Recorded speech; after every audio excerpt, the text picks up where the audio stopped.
Bonjour tout le monde, donc aujourd'hui on va parler des nouvelles fonctionnalités. On a quelques nouvelles fonctionnalités qu'on a ajoutées. Donc tout d'abord on peut voir sur le tableau de bord, on a les alertes et les tâches.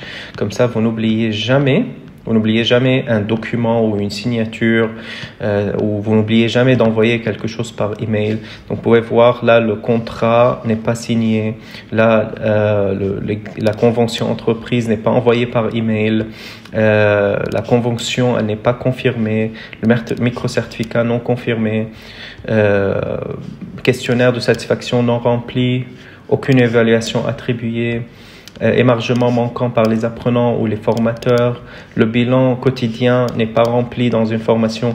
Donc ça, c'est des tâches qu'on peut voir chaque jour pour se rassurer qu'on a tout rempli, qu'on n'a pas oublié quelque chose. Et on peut cliquer par exemple sur l'apprenant, ou même on peut cliquer, donc l'évaluation non remplie par Charlotte, dans la formation, on peut cliquer sur la formation, on peut voir qu'elle n'est pas remplie là. Et de cette façon, on n'oublie aucun détail. Donc ça, c'est une fonctionnalité qui est exclusive à Visioformation.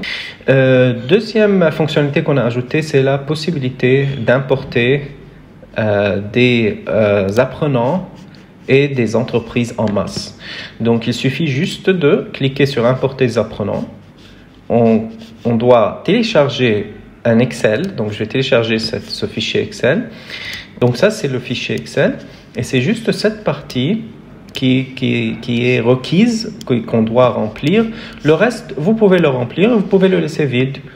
Si vous le remplissez, ça se met dans son compte. Sinon, l'apprenant lui-même peut compléter ces informations dans son propre compte. N'oubliez pas que chaque apprenant ajouté dans cette liste aura son propre compte. Donc, il y aura un mot de passe temporaire qui est généré automatiquement par Visioformation dans son compte. Lorsque vous envoyez la convocation à l'apprenant, il pourra se connecter à son compte par le mot de passe temporaire qui est envoyé par email avec la convocation. Et de cette façon, il pourra remplir les informations de son compte. Faites attention, il ne doit pas avoir un email en double. Il doit y avoir, parce que chaque compte a son propre email.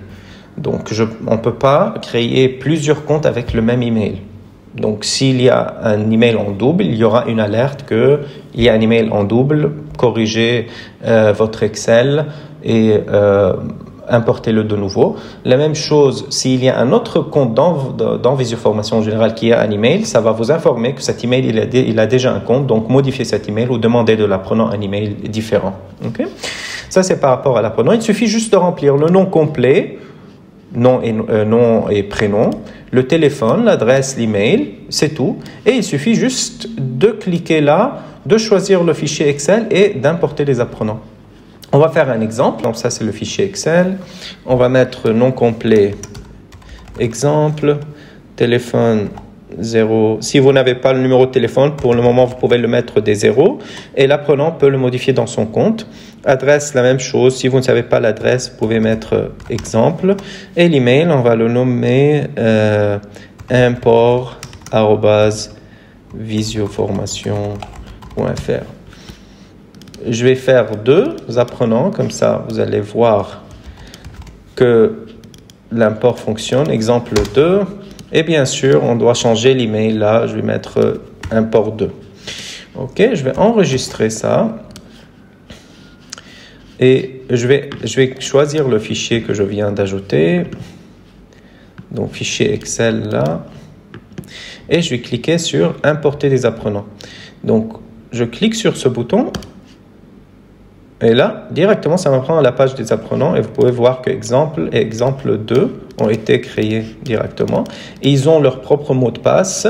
Lorsque vous envoyez la convocation, le mot de passe temporaire sera envoyé par email. Et bien sûr, lorsqu'ils se connectent, ils doivent modifier le mot de passe. Maintenant, la même chose, on a importé les entreprises.